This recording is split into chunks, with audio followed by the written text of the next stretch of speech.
Yes, we are in January, and January, as I've said, is back to basics. So our principle that we're working on today is principle 3, which is human beings create their experiences by the activity of their thinking.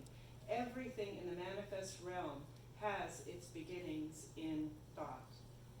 This is a hard one for a lot of people. This is a hard one for us to really wrap our heads around. So I'm going to give you some opportunities to see it in a few different ways. So my talk today is co-creative, all of God, all of me. And this is about us being a part of a system of creation. And we have to make ourselves aware that we are a part of a whole system of creation, not just individually. I am not all of God right here, but I am all of me right here, and I am both. I am divinely human and humanly divine. All human, all divine.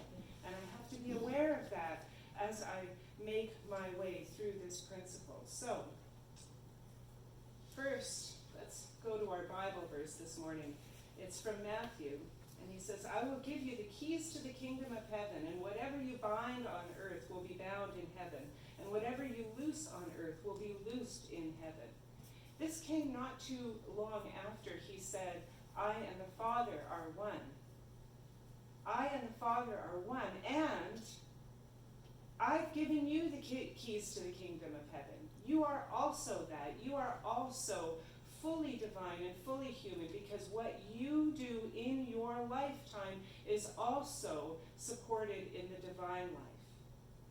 So this is important for us to remember. And then Charles Fillmore says, states of mind make events. New states of mind are constantly being formed. Consequently, every moment is the beginning of a new creation to the individual. We are always creating. There's always an unfoldment. We are never finished with our creation. And so here are the 3 points that I'm going to talk about today.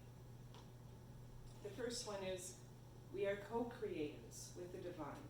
We are not the creator, and we don't rely on something outside of ourselves to create.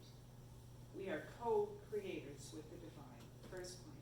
Second point I'm going to talk about is that we're in this together. That we are all creating together. And I'll get into that a little bit more in a bit. And then the third point that I'm going to talk about is that we're not done yet. We're not finished yet. So see if we can make our way through those 3 points. So firstly, if we are expressions of a creator, how could we be anything but creative? Not just creative in the sense of art and inventions, but creators of life as we know it. Life as we know it. I really like the way she put that. That's from Ellen Davenport from the 5 Principles. I really love the way she put it, because life as we know it means my perception of it. How I know life is my business. How other people know life is their business. So, how I know life is my creation.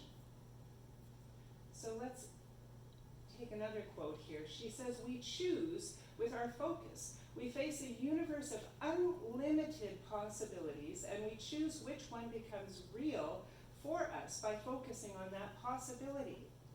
Every possible outcome already exists in potential, but we draw forth our reality again, notice how she says that, with our expectations and anticipation. So what is she talking about? She's saying that we have within us the creative power of the divine. We have that within us in a way that means that we can create our experience. Now, I didn't create the earth or the universe itself personally. That wasn't my personal use of the creative ability. My personal use of the creative ability is how I experience it. It's how I bring myself to it. It's how I perceive it. And it's what I do with that. I can choose. We've talked a lot over the last months about our story, about how we create our own own story, and we are always writing our own story. I can write the story that says I live in a horrible world. And that is my perception that I'm creating from. And you know what? When I create from that perception, the universe will support me in showing me all of the horribleness of the world. So there's that. And then there's also the potential that I can say instead that this world is a wondrous and sacred place, that there is no need to fix it or change it because it is wondrous and sacred in all of its expressions. And when I create from that perspective, the world is wondrous and sacred and beautiful.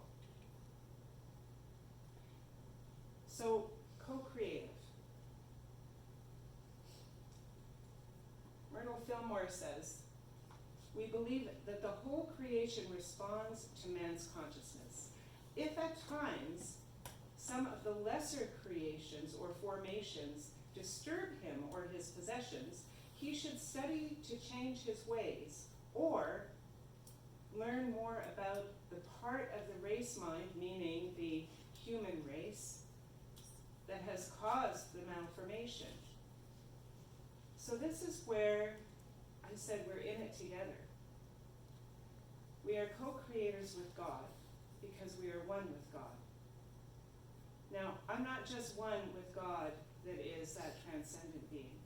I'm also one with God that is in every other person on this earth. So if we know that we are co-creating with the transcendent God, then we also know that we are co-creating with one another.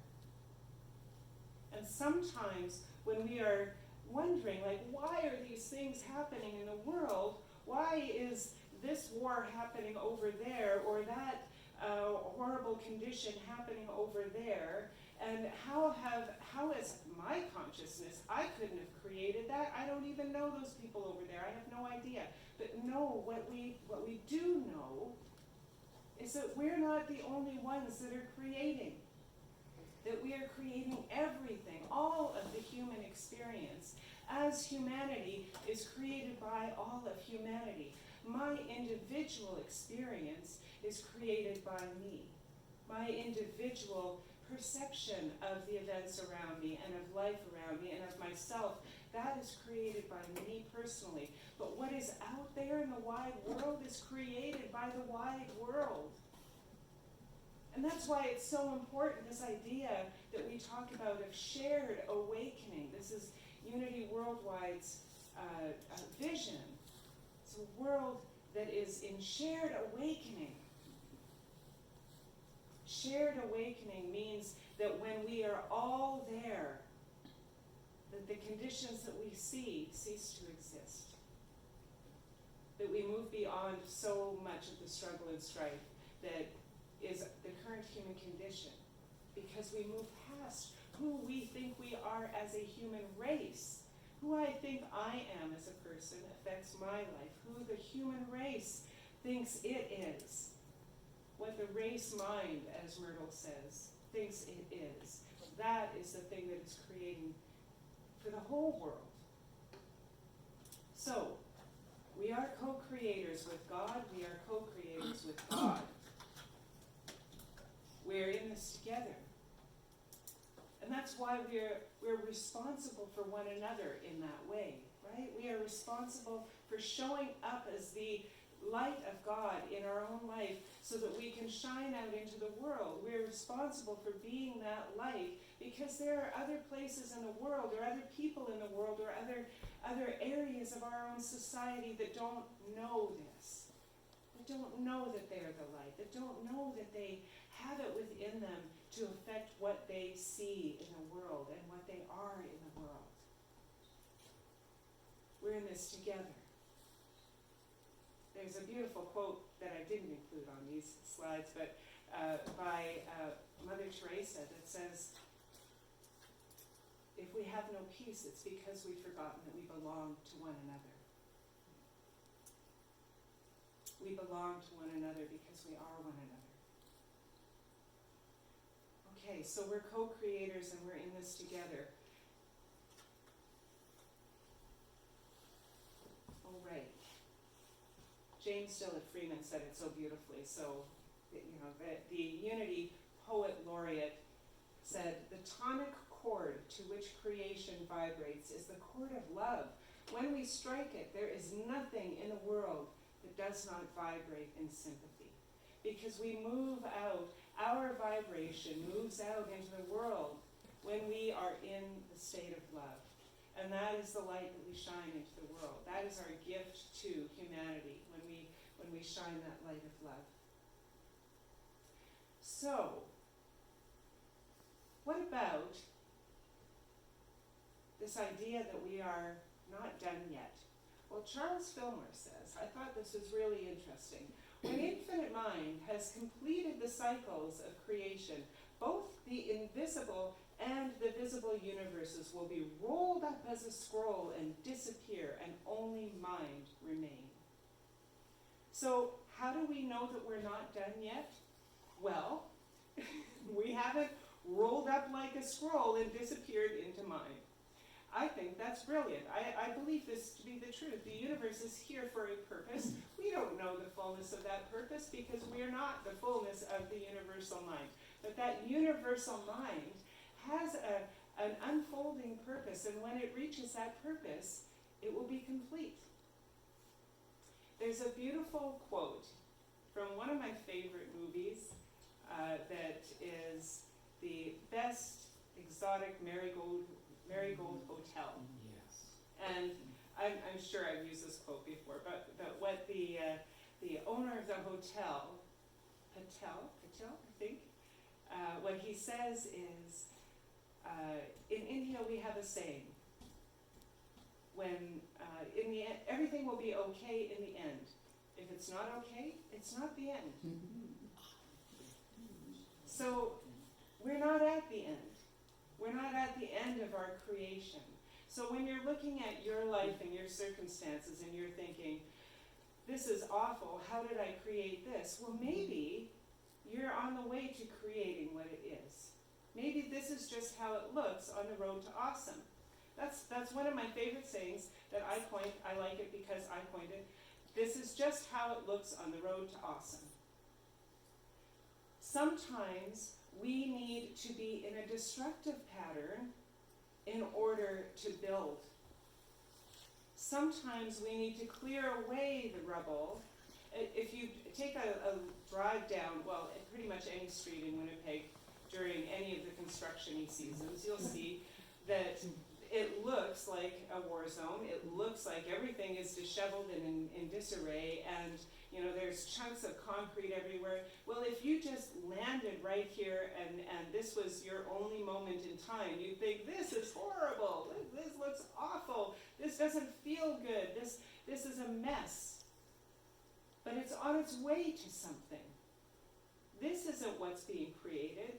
This is on the way to creating something better. This is on the way to creating a smoother road, a better, stronger road, whatever it is. And there are so many things in our lives that are the same thing. Sometimes we have to be in a little bit of destruction and disarray. Sometimes we have to be in the messy part of creation.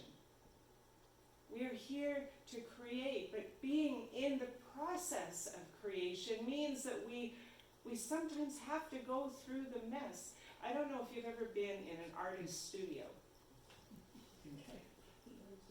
But you'll notice that when the creative process is going on, sometimes there are bits and bobs all over the place. I get that way when I'm preparing for a Sunday talk. I have books here and there and little pieces of paper that I scribbled something down on in the middle of the night that I needed to remember. I've got things all over the place. And when things start to come together, I look around and say, okay, time to clean up.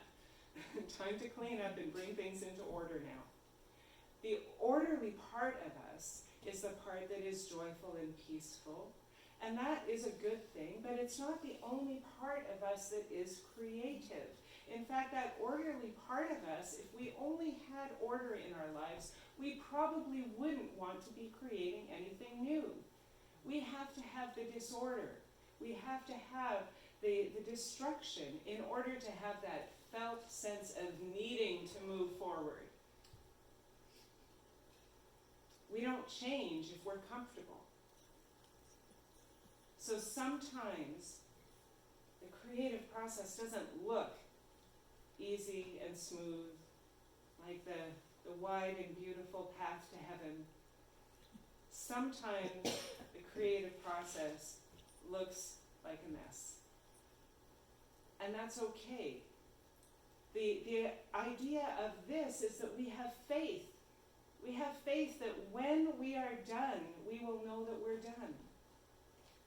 We have faith that when we are in the midst of it, when we're in the midst of the disarray and the uncertainty and the destructive elements coming all around us, that there is something better that is happening. That's why this has to crumble in its tracks, because it needs to crumble this way so that something better can arise, so that what we really want will be unfolding for us.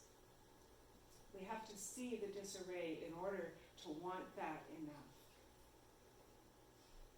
So those are our 3 points. Did you catch them all? We're co-creative with the divine life.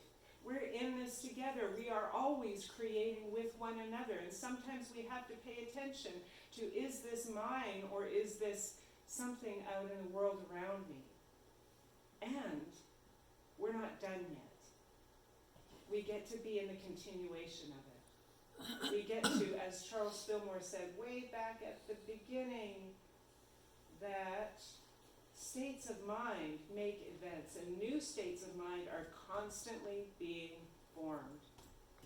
So when you're in the midst of that and you are feeling like the world does not look the way you want it to look, remember that you're still in the process of it. You're still creating the state of mind that is to show up. So let's do an affirmation together, shall we? I choose to bring my focus into loving awareness of the gratitude, compassion,